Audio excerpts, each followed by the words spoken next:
Muy buenas tardes a todos los participantes en el día de hoy. Hoy miércoles 6 de la tarde. Arrancamos con un nuevo espacio donde tenemos una conferencista invitada, una profesora del Departamento de Nutrición Humana. Les quiero recomendar tener sus audios cerrados y sus cámaras cerradas para mejorar la transmisión. Y nuevamente les doy los agradecimientos por estar con nosotros y seguirnos en esta segunda temporada del programa Salud UNAL Contigo. Recuerden que en nuestro canal virtual de la página de YouTube nos van a encontrar como Facultad de Medicina y van a encontrar el programa Salud UNAL Contigo con todas las conferencias grabadas que hemos tenido hasta el momento. En el día de hoy tenemos a la profesora Sonia Liliana Pertus Cruz. Profesora Sonia, muy buenas tardes. Qué gusto tenerla por acá. Buenas tardes, John. Buenas tardes a todos los que nos acompañan en este espacio. Muchas gracias. La profesora, para las personas que no la conocen, es profesora del Departamento de Nutrición Humana. Ya hace unos 20 añitos, no, más de 21 años ya.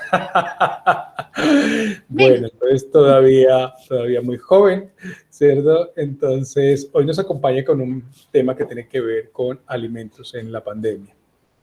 Y pues ella pues se presentará y les da la bienvenida también a todos para que escuchen su propuesta. Profesora Sonia, la plataforma es suya. Bienvenida. Bueno, muy buenas tardes a todos los que nos escuchan. Hoy pues tengo el gusto de estar en este espacio que ha consolidado la Facultad de Medicina desde hace algún tiempo. Para mí es muy grato acompañarlos el día de hoy. Sé que este espacio pues tiene un público de la comunidad universitaria y un público externo a la misma. Así que todos bienvenidos. Gracias a la facultad y a los gestores del espacio por invitarme. Voy a compartir pantalla. A todos los que me han saludado por el chat, muchas gracias. Buenas tardes.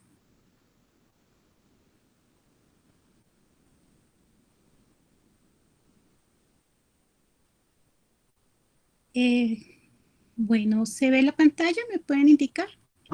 Sí, está todo correcto. Ok, bueno. Entonces, mi nombre es Sonia Liliana Pertus Cruz. Yo soy docente del Departamento de Nutrición Humana. Tengo una especialización en Ciencia y Tecnología de Alimentos, un magíster en Medio Ambiente y Desarrollo. Y ahorita con el apoyo de la universidad estoy haciendo mis estudios de doctorado, así que estoy invitada y feliz de estar acá. En este momento pues hago parte del área de alimentos y nutrición.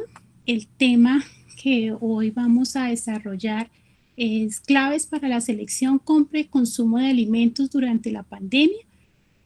Cuando se leen este tipo de títulos, generalmente en temas de alimentación y nutrición, pues tenemos una idea que es un tema sencillo, pero realmente no lo es. Tal vez tenemos esa percepción porque es un tema muy cercano y muy cotidiano.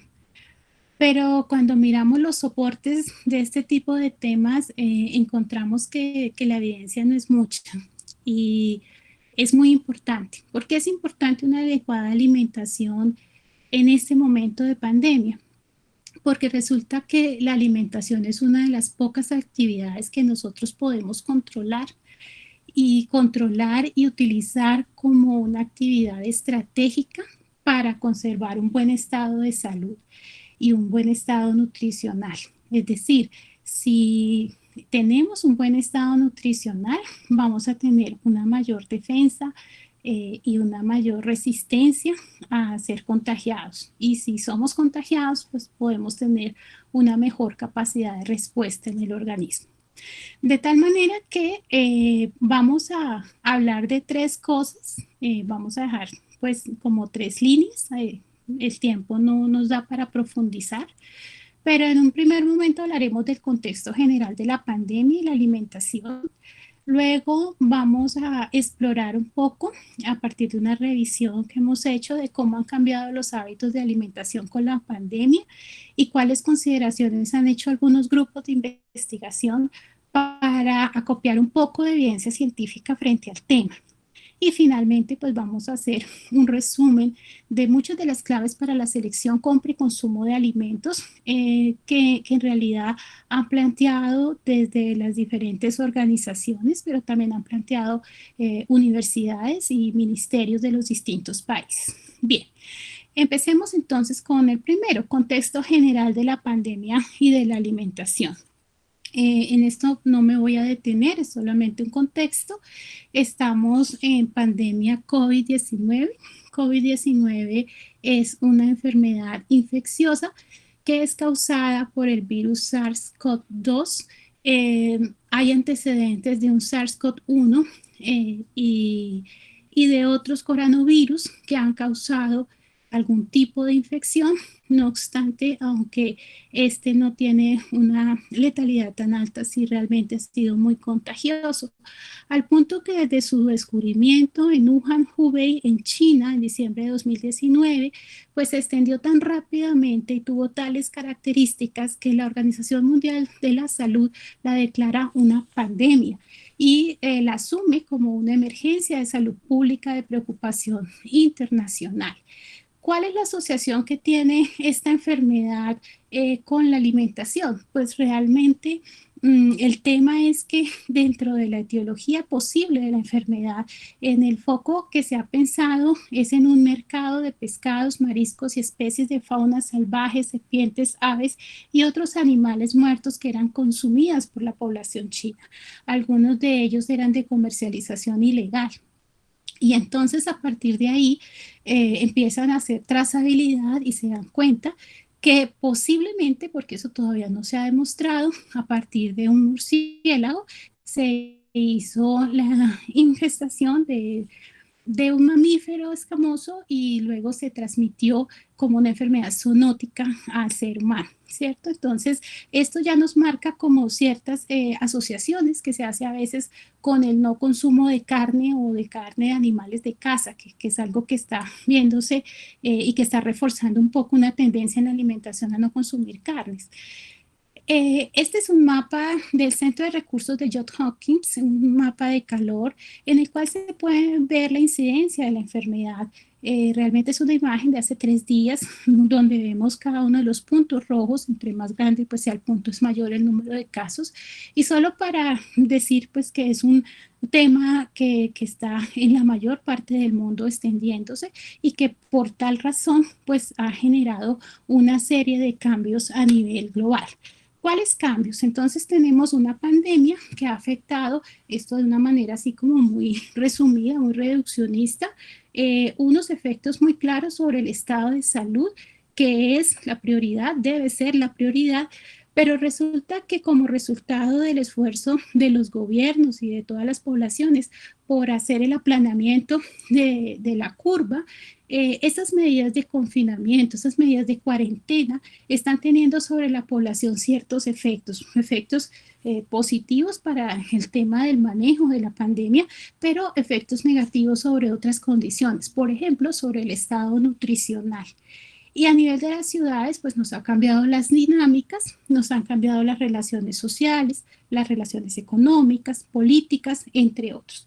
Es decir, que la pandemia o las medidas que se han tomado en el marco de esta pandemia están afectando aspectos tanto nutricionales como alimentarios. Por eso para nosotros los profesionales en nutrición es tan importante empezar a abordarla y a estudiarla, porque nuestro objeto de estudio es la alimentación y la nutrición. Bueno, retomando este tema económico, entonces uno de los efectos más marcados y sobre los cuales más ha versado la FAO es sobre el efecto de la pandemia sobre las cadenas alimentarias. Las cadenas alimentarias constituidas en cada uno de los eslabones como las etapas que se siguen para llegar a obtener un alimento. Es lo que nosotros describimos como los procesos de alimentación. Resulta que la pandemia afectó desplazamientos, afectó transporte, afectó sobre todo pequeños productores y de alguna manera, si alguno de los eslabones se afecta, pues la calidad del producto final y los procesos que se hacen orientados a la trazabilidad también se afectan. La pandemia está inmersa en un contexto que es un contexto ecológico, Por eso también tiene una connotación de tipo ambiental que se relaciona mucho con la inocuidad de los alimentos. Y esa parte económica y esa parte social también se ve reflejada en microambientes. Y esos microambientes, por ejemplo, están en el tema de las dinámicas laborales, de aprendizaje, de juego, a nivel de las familias. Nos ha cambiado la forma en que trabajamos, en la forma en que aprendemos, la forma en que jugamos, que interactuamos.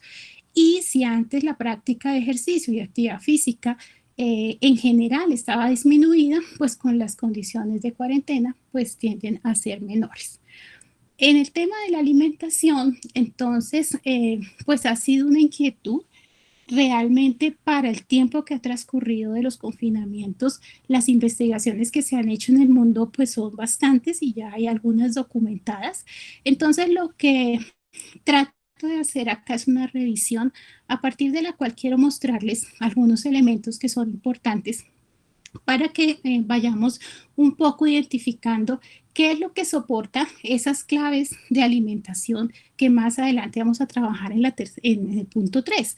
Entonces, miren este estudio. Este es un estudio pakistaní que lo hace un nutricionista y lo hace un médico. Ellos trabajan en el Instituto de las Ciencias de Pakistán y un poco parten de una pregunta: ¿cómo la nutrición podría ayudar en estos tiempos de pandemia? ¿Sí? O sea, ¿cuál es la importancia de una adecuada alimentación? Y lo que responden es lo siguiente: o sea, siempre la nutrición desde antes de la pandemia se ha asociado con una respuesta del sistema inmune a los procesos infecciosos. ¿Qué quiere decir esto? Que cuando las personas tienen algún grado de emaciación, desnutrición, pues son más vulnerables a las infecciones. Y cuando una persona tiene infección, pues tiende a desarrollar unos procesos de desnutrición porque se hacen todos los procesos de malabsorción de nutrientes. Cuando una persona tiene una buena situación nutricional y un buen estado nutricional, pues tiene un fortalecimiento del sistema inmune, porque nutrientes como el zinc, el hierro, las vitaminas como la A, la B12, la B6, la C y la vitamina E, están como intermediarios metabólicos, están potenciando, por ejemplo, la respuesta génica para el desarrollo de ciertos mecanismos inmunológicos del organismo. Y de alguna manera pues contribuyen a que cuando hay un proceso infeccioso el organismo responda con sus mecanismos inmunitarios naturales. Entonces, aquí, por ejemplo, como es una infección, se habla de la importancia de que en la dieta nosotros incluyamos más alimentos de origen animal, que son fuentes de zinc, hierro, vitamina B12, pero también más alimentos de origen vegetal, como son los alimentos de color rojo, amarillo, verde, que son provitaminas A, carotenos, y también fuentes de vitamina C y algunas oleaginosas, que son fuentes de vitamina E y de cereales, pero principalmente cereales integrales, que son fuentes de vitamina B6. Eso por el lado de las asociaciones que ellos resaltan con la parte de desnutrición e infección. Pero resulta que la medida per se, el confinamiento, ha llevado a un cambio de patrones dietarios, ¿sí? Y lo que se ha visto más común, ya lo vamos a particularizar un poco más adelante, es que hay unos cambios de patrones dietarios más dados a consumir más alimentos. Y entonces eso, unido a un sedentarismo o a una disminución de la actividad habitual, pues hace que se desarrollen unos procesos de obesidad y hayan, digamos, mayor riesgo para las personas que sufren enfermedad cardiovascular. Y por último, pero no menos importante, llama la atención sobre algo que desarrolla luego Bruxelles en el 2020, que son los efectos psicológicos que tiene la cuarentena sobre los estados de ánimo y ansiedad. Y resulta que nosotros, el hecho de alimentarnos está directamente relacionado también con las emociones. Comer es algo que nos genera placer, que nos gusta y que tiene una connotación social. El hecho de estar en confinamiento puede tener ciertos efectos en ciertas personas o ciertos individuos y alterar esos estados de ánimo y determinar unos cambios en el consumo. Bueno, este otro artículo me parece bastante interesante.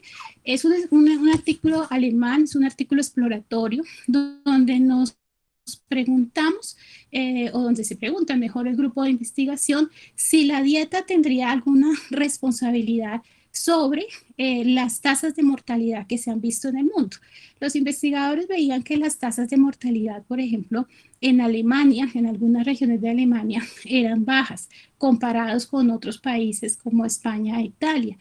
Y entonces empezaron a ver cuáles componentes de la dieta podrían explicar esas bajas mortalidades, haciendo explícito pues que hay limitaciones en esas correlaciones tan directas como, por ejemplo, pues los sistemas de salud son diferentes, la edad pues juega un papel importante allí, el sexo también tiene una asociación, los sistemas de salud de los países pues tienen diferentes capacidades de respuesta.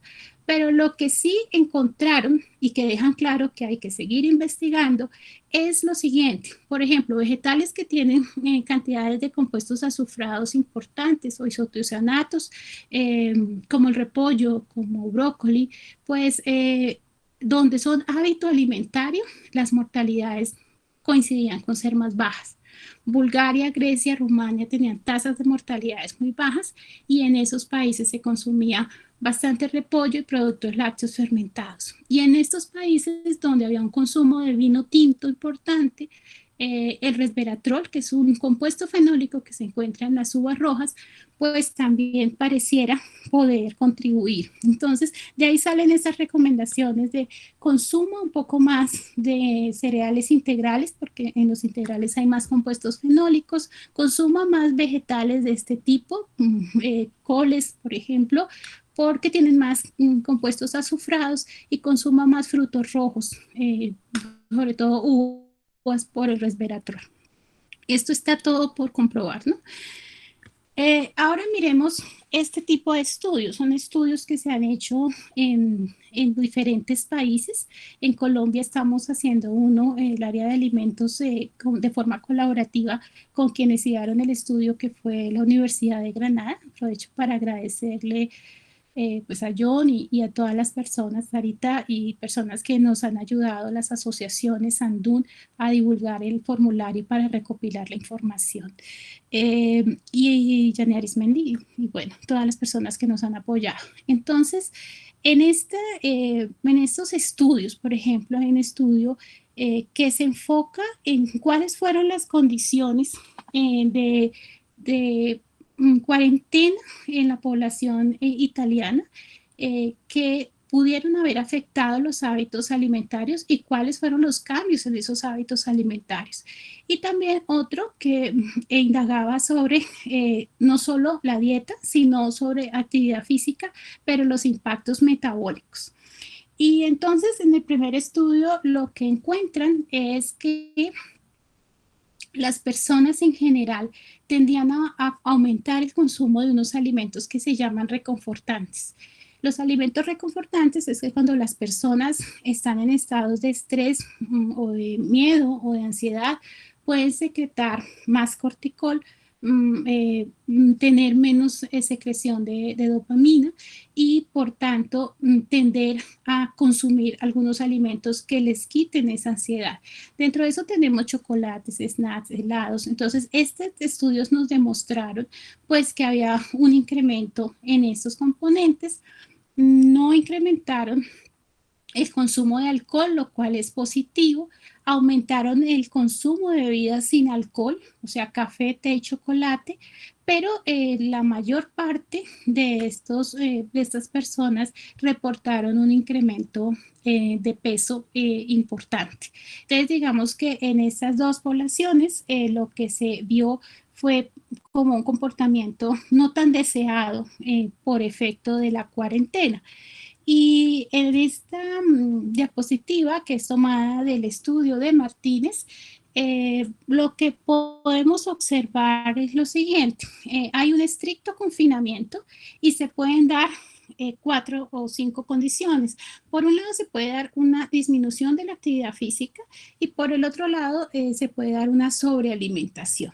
En caso de que no se tome la medida correctiva que corresponde, por ejemplo, en el caso de la inactividad física, si no se implementa una rutina que de alguna manera se acerque a la recomendación de 150 minutos a la semana, o en el caso que en la sobrealimentación no se incluya una dieta con características saludables, como pues en este caso hablan de la dieta mediterránea, que sabemos es una dieta caracterizada por aceite de oliva, por vegetales y esto, o en caso de que no se haya o se dé una restricción calórica, pues lo que se observa con los indicadores es que habría un aumento del riesgo cardiovascular y de la enfermedad cardiovascular.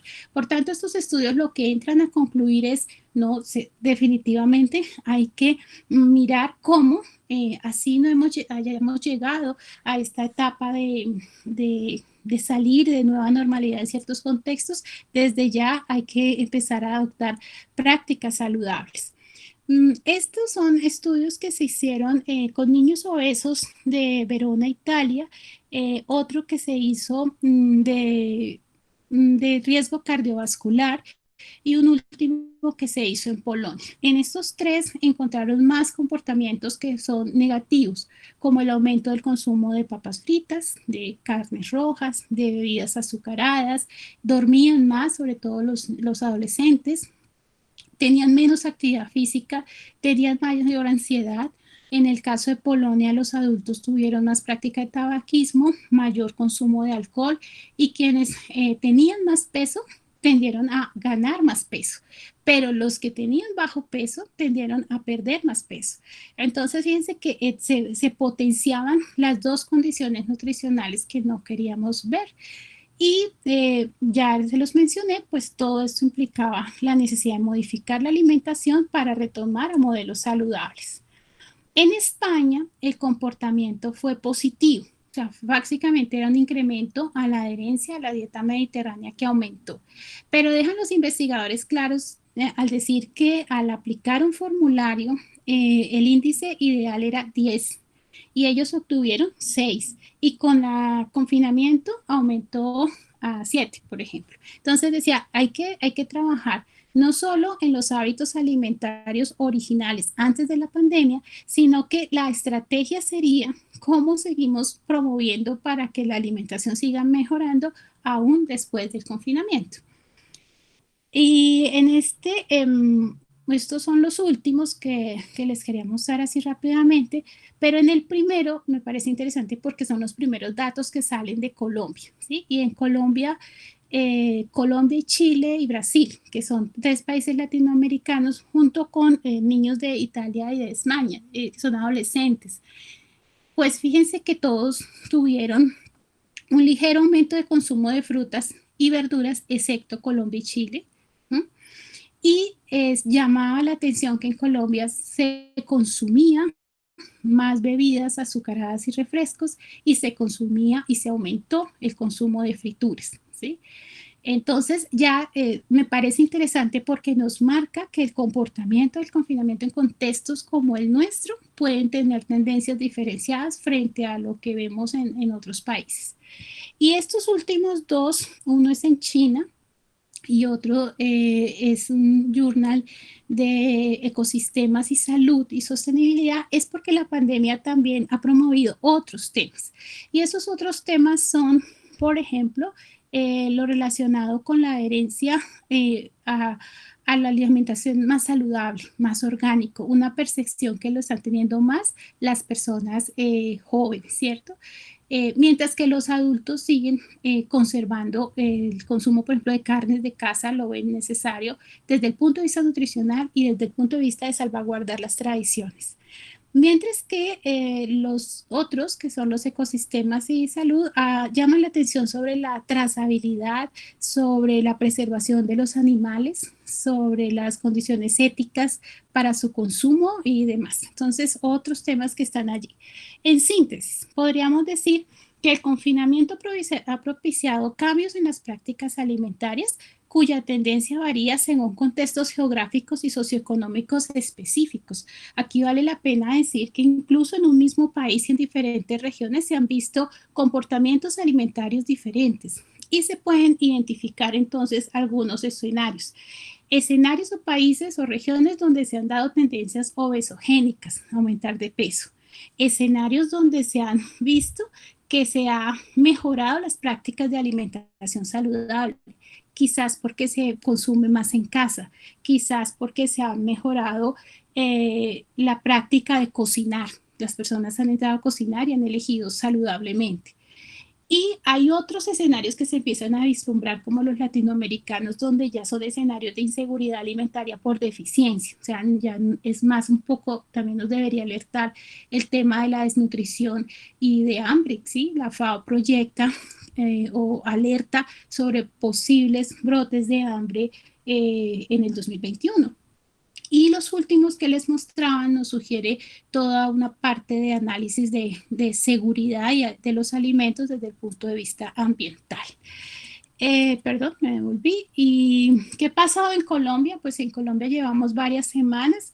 Las noticias nos dicen que las 2 primeras semanas, como en muchos países, hubo semanas de histeria y de disrupción, donde la compra de alimentos fue bastante inconsciente, donde se acapararon los alimentos y como producto de ese acaparamiento pues llegó la especulación de precios. Alimentos de la canasta básica como huevos, arroz, lentejas, aceite, arveja y cebolla se dispararon en precio y por tanto los consumidores pues entraron a comprar alimentos alternativos. Eh, pero luego de estas semanas, pues ya la parte económica empieza a tener un impacto bastante fuerte que todos conocemos. Hay una pérdida de la vinculación laboral, hay menos ingresos y eso necesariamente cambia la compra y las prácticas de la alimentación. Hay miedo y ansiedad en la sociedad y en general en el mundo. Y pues lo que estamos viendo ya son procesos de malnutrición, desnutrición, obesidad y enfermedades asociadas. Entonces, ¿qué nos falta? Un poco caracterizar más la situación y los hábitos alimentarios de la pandemia en Colombia para complementar algunas mientras llegamos, entre comillas, a la nueva normalidad. Bueno, ya en la última parte, entonces hablaríamos de las claves para la selección y compra y consumo de alimentos. Les dije todo esto porque a veces no es solo hacer la lista, sino pensar dónde estoy, en qué punto estoy y ahora sí cómo me alimento, para que ese acto que a veces lo hacemos de una manera tan inconsciente tenga cierto grado de lógica y me beneficie un poco más. Entonces, pues debo decir que lo que voy a mencionar son aspectos que he tomado de todas estas instituciones que han generado gran cantidad de información, la FAO, la OPS, la OMS, USDA, FDA, los países, los ministerios, han hecho lineamientos, recomendaciones de alimentación e inocuidad. Sé que algunas profesoras del Departamento de Nutrición hicieron también una publicación al respecto. En Colombia contamos con unos lineamientos para el sector de alimentos y bebidas que fue publicado por INVIMA, realizado por personas del Ministerio de Salud, que dan como unas normas generales en diferentes ámbitos. Entonces nos mencionan, por ejemplo, cuáles son las medidas en los supermercados, en las altas superficies, en las plazas de mercado, lineamientos para consumidores y pues al final lo que uno encuentra son puntos en común. Entonces lo que me voy a referir son a puntos en común. Ahí tienen una ilustración de las recomendaciones, por ejemplo, para población española, otras para México y bueno. Entonces, en resumen, lo que ellos nos proponen es evaluar siempre, o sea, hacer un proceso antes de consumir los alimentos. Y todo debe partir de un proceso que evalúa, luego una planeación, una compra, un almacenamiento, una preparación y un consumo.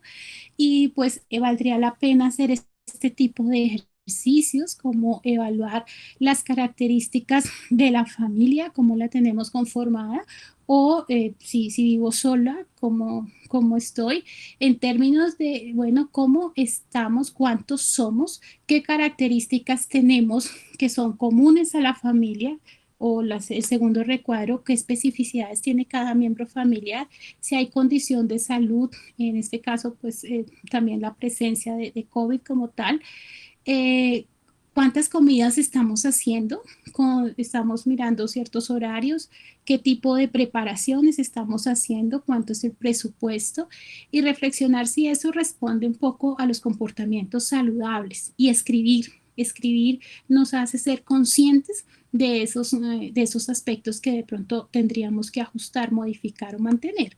Pero también todo lo que tiene que ver con prácticas y estilos de vida saludables, si estoy durmiendo, si estoy lavando las manos, si me estoy hidratando, si estoy practicando actividad física.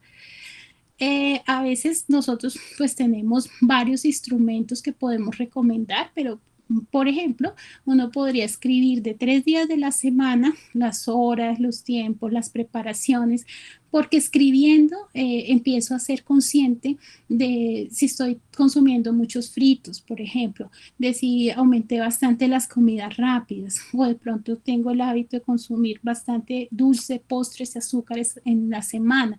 Y eso me permite reevaluar y considerar qué cambios o qué ajustes podría hacer.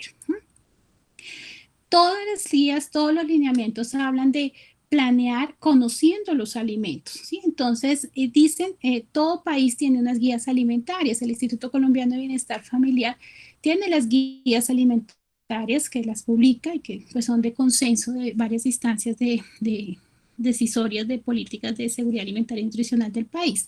La representación gráfica de los alimentos en Colombia es un plato de manera análoga como tiene la población norteamericana y los grupos de alimentos que nosotros manejamos son frutas y verduras que lo ven en la parte superior derecha del plato, leches y productos lácteos, todo lo que son carnes, huevos, leguminosas secas. Hay dos partes del plato muy pequeñas porque lo que se quiere es que se modere el consumo, que son grasas y azúcares, y la parte cereales, raíces, tubérculos y plátanos, que es más grande, pero es más grande porque soporta las necesidades energéticas de nuestros. Entonces, esto es en forma muy global. Lo que se encuentra y lo que se sugiere es que se aumente el consumo de frutas y verduras, que cuando se aumente ese consumo tenga todos los colores, y todos los colores es porque de esa manera se garantiza que estoy consumiendo variedad de pigmentos, variedad de compuestos fitoquímicos, que sean frutas de cosecha para manejar un poco el tema de los costos. Si yo manejo esta parte de cosecha, también es importante que, como vamos a ver, la planeación de la compra debería ser para 2 semanas. La idea es que nosotros no estemos saliendo todo el tiempo a comprar. Entonces también se pueden incorporar frutas y verduras que tengan mayor duración y mayor versatilidad. ¿Sí? Una zanahoria tiene mayor duración que, por ejemplo, un vegetal de hoja, una espinaca, y es altamente versátil porque con ella yo puedo hacer una crema zanahoria, puedo hacer un arroz con zanahoria, una torta de zanahoria, la puedo dar como un pasabocas, en fin, muchas cosas, preparaciones variadas y tiempos óptimos para no hacer un proceso de sobrecocción. Leguminosas y cereales, preferiblemente integrales, algunos pseudocereales también como la quinoa se pueden incorporar, y cuando no hay el acceso al consumo de alimento fuente de proteína como carne, las combinaciones cereales y leguminosas hacen una complementación proteica que mejora la calidad.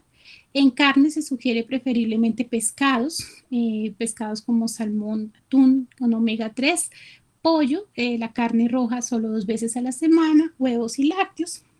Grasas saludables, siempre se menciona el aceite de oliva por ser monoinsaturada, aceites de girasol y maíz. Y algo importante es que los métodos de cocción ojalá no sean siempre frituras, sino que se acuda más a hervidos, estofados y asados, siempre una correcta hidratación. Y lo que sí nos llama la atención es con moderar el consumo de dulces, de azúcares, de grasas de origen animal, de alimentos procesados, de altas cantidades de azúcar, grasa, alimentos que tengan bastante sal y los que llamamos derivados cárnicos. Otros alimentos que sugieren incluir es alimentos no perecederos de larga duración, por ejemplo, leguminosas, ¿sí? Lentejas, frijoles, alimentos frescos pero que se puedan congelar, alimentos envasados pero ojalá de tipo conservas que no tengan adición de azúcar o de sal en grandes cantidades y alimentos que podamos refrigerar, es decir, alimentos que no requieran un consumo inmediato. ¿Mm? Y entonces pues puedan tener como que ser descartados o arrojados en otro momento. Lo que se quiere es que nosotros planeemos. Entonces, esto puede parecer muy dispendioso, aburrido al principio, pero créanme que va a ahorrar dinero, va a ahorrar tiempo. No es levantarse todos los días y hoy qué vamos a comer. Y entonces acudimos como a lo práctico y ahí es donde empezamos a fallar. Si planeamos la alimentación de 2 semanas o más, pues podemos establecer cuáles tiempos de comida, ¿sí? Qué alimentos, cuál alimento puedo completar por otro, no consumir siempre la misma ensalada de repollo y zanahoria, ¿cierto? Ir mirando y pues esto nos va a ayudar bastante. Y cuando yo ya tengo esa planeación, ahora sí puedo ir a comprar mi mercado. Y pues a estas preguntas que lo hacía, es una traducción de USDA, es, bueno, yo qué tengo en la casa, hay que mirar qué tengo en la alacena, qué tengo en el refrigerador, qué tengo en el congelador, en qué condiciones los tengo, las fechas de vencimiento, qué voy a comprar, tener una lista con las denominaciones específicas, pero yo sé que a todos nos ha pasado que hemos ido y no encontramos el producto específico. Entonces es bueno tener como esas otras alternativas. Si no encuentro harina de maíz de tal marca, compraría o esto, o bueno, harina de trigo, o depende de lo que voy a hacer. ¿Y cómo y dónde voy a comprar? Entonces, hay opciones de compra.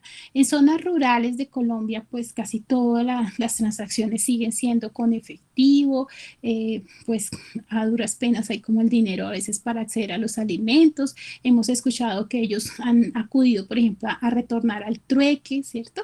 Pero cuando son las ciudades grandes, pues ya están las otras opciones. Y entre esas otras opciones está, por ejemplo, el pago con tarjeta o pedir del domicilio. En otro espacio de este mismo programa, tal vez el doctor Álvarez, no sé, decía que también había que tener cuidado con las condiciones de las personas que hacían los domicilios porque pues tenían una alta vulnerabilidad. Entonces, independiente de que yo vaya al supermercado o que yo, digamos, reciba un domicilio, lo que sí no es negociable son las condiciones de protección, el uso de los elementos de protección personal y todo lo que nos recomiendan de lavados de mano y de manipulación, todo eso debe seguirse haciendo. Ir en horarios que no vaya todo el mundo a comprar y apoyar mucho las cadenas productivas de los pequeños por el parte económico, por parte de hacer país y porque definitivamente las cadenas largas están sufriendo gran afectación. ¿Cuánto voy a comprar? Ya se los he dicho en varias ocasiones, más o menos 2 semanas, no acaparar. Cuando se acapara, se suben los precios, pero además dejo otros sin la posibilidad de comprar. Y cuando tengo mucho y se va a vencer, no tengo otra opción que comer y comer y comer. Entonces, esto es un comportamiento que no es el adecuado. ¿Cuáles son los alimentos perecederos y cuáles no? Debo comprar primero aquellos que no se dañan y luego los que requieren una cadena de frío y dónde los voy a almacenar, ¿sí? Que los que vivimos en espacios pequeños a veces decimos, eso es importante porque si en la nevera no me caben todos los alimentos, pues tendría que comprar menos o mirar otras opciones. Ya en el supermercado, la OPS tiene unas infografías bastante importantes. Esta información es adaptada a una de ellas. Cumplir con la fila de distanciamiento, acceder a la toma de temperatura antes de entrar al local, hacer el lavado de manos, uso de desinfectante al inicio, el uso adecuado de elementos de protección personal. Ojalá pueda tener formas de pago de menos contacto con datáfonos que solo por contacto de, pero pues si no, tener guantes o tener el gel y esto pues hay que promoverlo también otras zonas. Limpiar las bolsas retornables. Aquí pues hay una campaña muy grande o una campaña muy grande de usar bolsas de tela y bolsas que pudiéramos usar varias veces. En algunos estados de Norteamérica, por ejemplo, ahora han tomado la medida de usar empaques de un solo uso, para evitar como el contacto. Entonces, nada, si usamos las bolsas de tela apenas llegamos, hay que lavar esas bolsas de tela y hay que desinfectarlas, o en lo posible usar estas que son de polímeros que igual habría que desinfectar.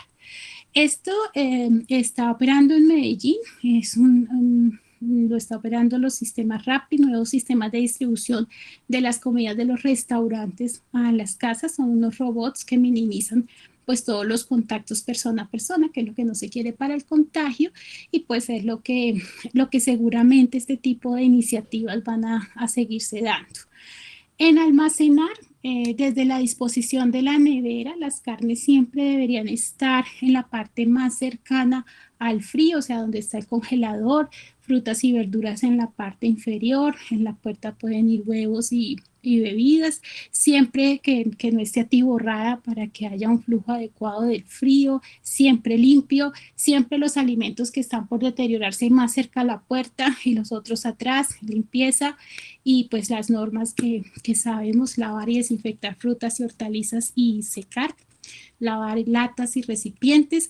Hay bastantes estudios de si los alimentos podrían transmitir el virus y la respuesta es que es poco probable. Sí es probable, pero es poco probable porque el tiempo de degradación del virus en plástico, en eso, pues no es mucho, pero además se necesitaría toda una intencionalidad de toser sobre un alimento o algo para contagiarlo.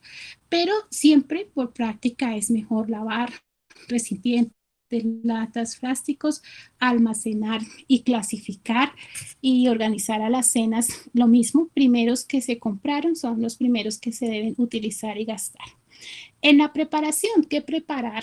Pues estamos en un momento de tristeza generalizada, tratamos de sacar lo mejor de las emociones, pero pues ojalá volver esta parte de la alimentación un espacio para hacer algo nuevo en familia, apoyar la creatividad, sobre todo si están los niños, es un buen espacio para fomentar esos hábitos saludables, hacer preparaciones sencillas y prácticas si están todos trabajando y estudiando y no hay tiempo, o también hacer preparaciones mixtas porque hay que evitar desperdiciar alimentos y pérdidas y siempre tener muy pendiente los tiempos de cocción que nos aseguran la inocuidad. Aquí también el lavado de manos, el lavado de superficies y tablas, usar guantes de preparación en las comidas en caso de heridas. Algunos lo recomiendan incluso sin heridas.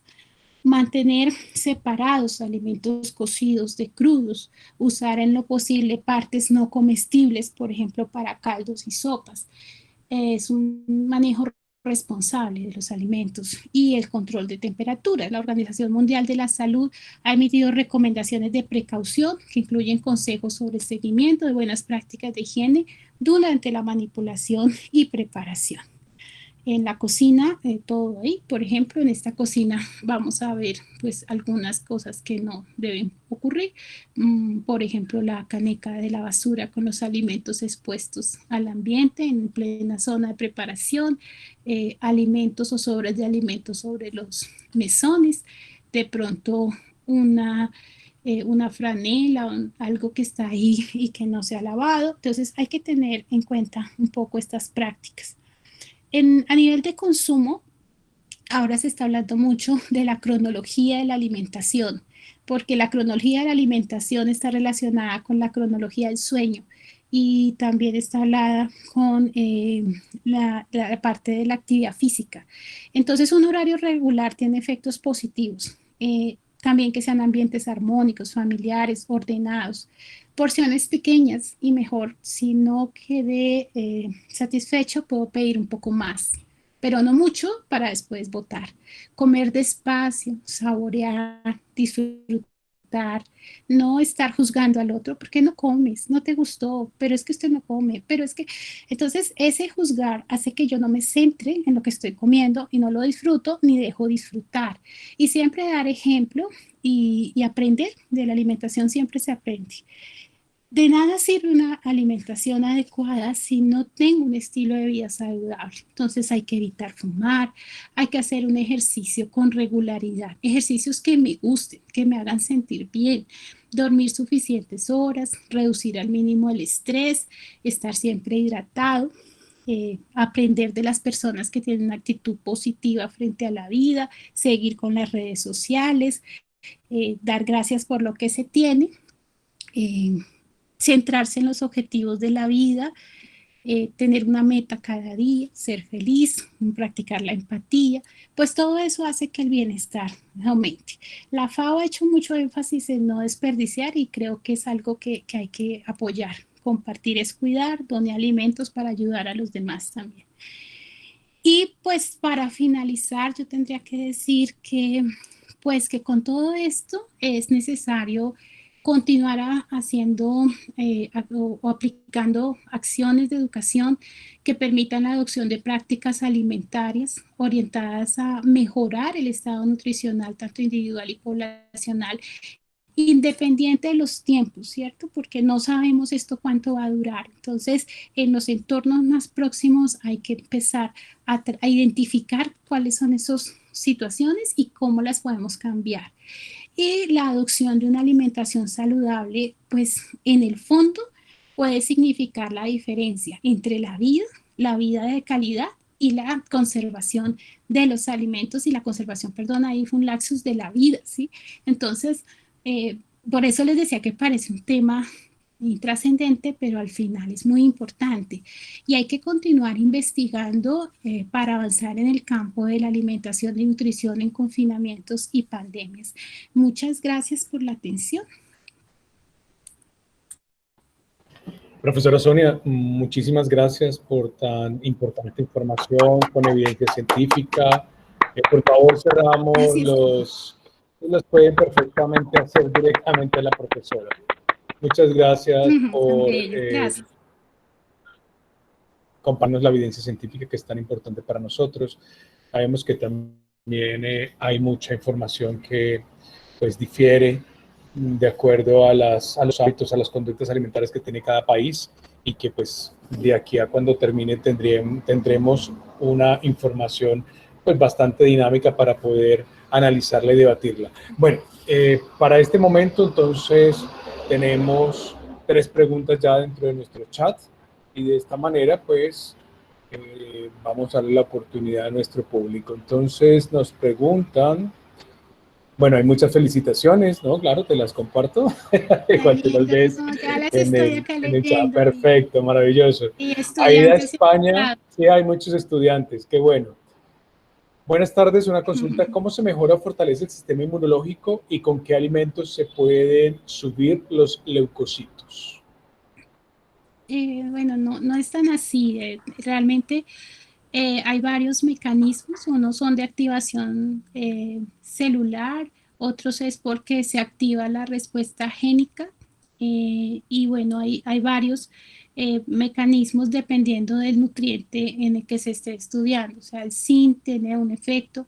Lo que pasa es que ahorita no hay evidencia de que la suplementación con un nutriente específico tenga efecto sobre el sistema inmunitario como tal, hablando de COVID. Pero sí han habido, en términos de asociaciones con enfermedades infecciosas, sobre todo con vitamina C, pero los estudios con vitamina C son contradictorios también.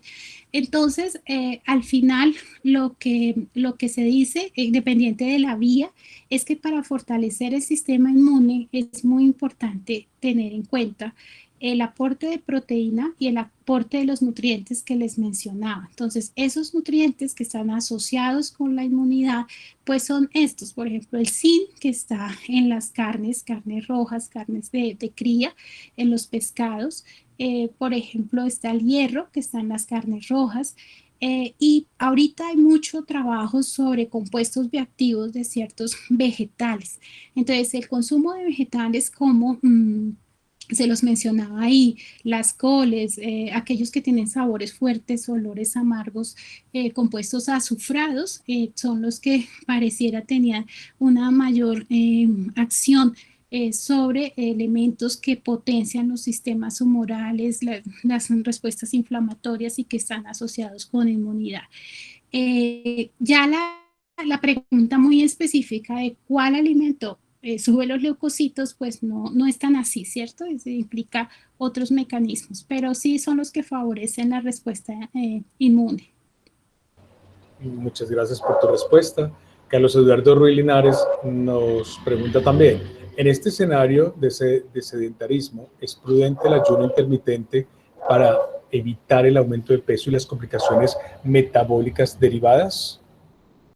Pues mira, que en uno de los artículos que les presentaba, ¿qué fue lo que hicieron? Ellos proponían o la adopción de una dieta mediterránea, no sé si lo recuerdas en el gráfico horizontal que mostraba, o una restricción calórica. Entonces, cuando estamos en estos momentos del tratamiento del sobrepeso y la obesidad, una de las opciones que aparece, o son tres, una es la restricción calórica, otra el ayuno intermitente, que para de pronto algunos que no sepan es dejar unos periodos de tiempo bastante largos sin comer y luego concentrar los tiempos de comida en unos momentos del día. Estos dos, los de restricción calórica y los de ayuno intermitente, son efectivos porque ayudan a bajar de peso. Pero lo que ellos decían era que la posibilidad de recuperar el peso en un tiempo corto era muy grande, llegar a ese set point, ese punto de equilibrio, ¿cierto? Entonces, cuando las personas pierden rápidamente peso, ganan rápidamente peso y luego cuando intentan bajar hay una adaptación metabólica y es más difícil reducirlo. Por tanto, por ejemplo, este grupo de investigación recomendaba era seguir con una alimentación balanceada, ¿sí? Trabajar más el concepto del índice glicémico, consumir alimentos con bajo índice glicémico, porque también las dietas muy restringidas en calorías generan ansiedad cuando no están apoyadas. Y estamos en un momento donde hay ansiedad y donde hay miedo. Entonces, durante el confinamiento, tal vez lo indicado sería tratar de una dieta balanceada, saludable, privilegiando frutas y verduras, que de alguna manera nos hace una restricción leve de calorías, manejarlo del índice glicémico y luego que termine y que haya unas condiciones más favorables para este tema del confinamiento, ya empezar a emplear estrategias específicas, ¿sí? También están las dietas paleo, por ejemplo, volver a comer como en el paleolítico para controlar el peso. Pero eso era lo que encontraron. Yo te aclaro que yo no soy experta en el tema, yo soy del área de alimentos y ambiental. Y este es más del tema clínico. Entonces, dentro de lo que sé, te podría decir eso. Sí, muchas gracias, profesora. Aquí nos hacen otra pregunta. Carlos Eduardo Ruiz Linares, ¿hay alguna base de datos para comprar a los productores o pequeños proveedores para evitar la intermediación? No lo sé, no lo sé, pero yo creo que la profesora Eloísa de Pública, que trabaja todo el tema de cadenas, o el profe Álvaro Parrado, te pueden facilitar esa información. No te sabría decir si existe. Sé que, por ejemplo, el SIGSA, sistemas para mirar precios de mercado, pero realmente no lo conozco. Franci Natalia Cárdenas Quiñones, los resultados acorde a cada una de las localizaciones, como mencionabas, era esperable dependiendo de su contexto, o qué resultados fueron más sorprendentes frente a estos cambios de hábitos alimentarios. Mira, los resultados en estos artículos siempre hablan de limitaciones. Y una de las limitaciones que se tienen, que también lo vamos a tener en Colombia, es que nosotros aplicamos un instrumento por, eh, por una aplicación, ¿cierto? Lo hacían por tablets o por celulares. Entonces, las personas que contestaban, en su gran mayoría, eran personas en las edades entre 18 y 35, 60 en menor proporción. Eso ya te da un sesgo, ¿sí? Porque en nuestro caso, por ejemplo, contestaron más estudiantes universitarios, tal vez, y las personas que accedían tenían un nivel de educación superior. Es decir, los resultados eran una foto de lo que estaba haciendo ese grupo poblacional. Pero tal vez, te digo así, no lo hemos terminado de procesar. Como en nuestro medio nos contestó esta población, no fue tan evidente el tema de la desnutrición, que sabemos en Colombia lo hay. Entonces, da una foto de la población que contesta la encuesta, pero no necesariamente la foto de toda la población, porque eso implicaría, que es una de las recomendaciones, hacer unos estudios con muestreo y de pronto con metodologías cruzadas para que haya un mayor detalle del tema. Camila Vargas nos pregunta, en relación a las personas mayores que sabemos que son población con un alto riesgo, ¿qué tan adecuado es seguir recomendaciones como realizar distanciamiento social también durante los momentos de la alimentación en esta población, ya sea en casa o en hogares de larga estancia? Pues que haya leído recomendaciones explícitas o temas, no, pero lo que sí sé es que ahora, por ejemplo, en las residencias en España, están implementando elementos de protección para que siempre los adultos estén acompañados. Entonces, o que haya elementos de protección para que estén acompañados por sus familiares o por personal de la misma residencia, o están implementando como una especie de cabinas con barreras físicas pero transparentes, donde pueden, por ejemplo, introducir las manos y tomarse de las manos con guantes para que las personas sientan eso. Cuando nosotros estamos deprimidos o comemos mucho, o una de las cosas que no mencioné pero que también ocurre es que se pierden las ganas de comer. Entonces en los adultos mayores ellos casi no tienen fisiológicamente la sensación de sed y eso hace que pues que no tomen agua, por ejemplo, se les olvide. Y también cuando están bebiendo no comen. Entonces, seguramente, sin que yo te pueda decir que está escrito referenciado, este tipo de estrategias sí son necesarias porque viene la parte del afecto y de la calidez de la alimentación. Muy bien. Andrea Inagán, ¿nos podría referenciar otras opciones alimentarias más económicas de fuentes de omega 3 accesibles a la población rural o de bajos ingresos? Pues omega 3 está en pescados, está en el atún, tal vez es una opción más económica. eh, y algunos frutos secos y nueces también, pero desafortunadamente los costos sí son altos, sí, para tenerlos allí.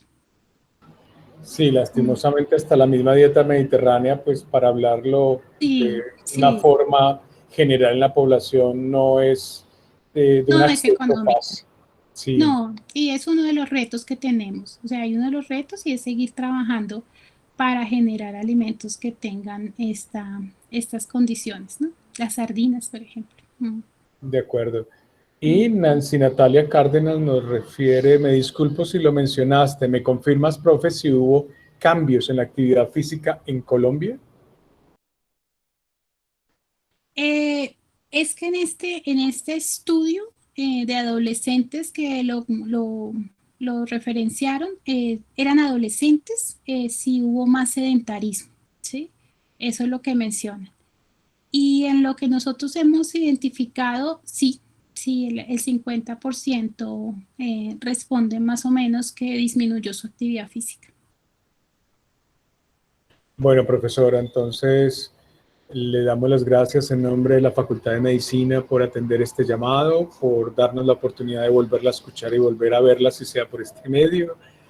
Eh, Nos gustó muchísimo el tema, definitivamente marca pues una serie de recomendaciones y de prácticas completamente saludables y también sostenibles que valen la pena mantenerlas no solamente por la pandemia, sino este es un cambio para todos. Y a todos los participantes agradecerles. Mañana celebramos 200 emisiones de conferencias que se han dado a través del programa Salud Unal Contigo.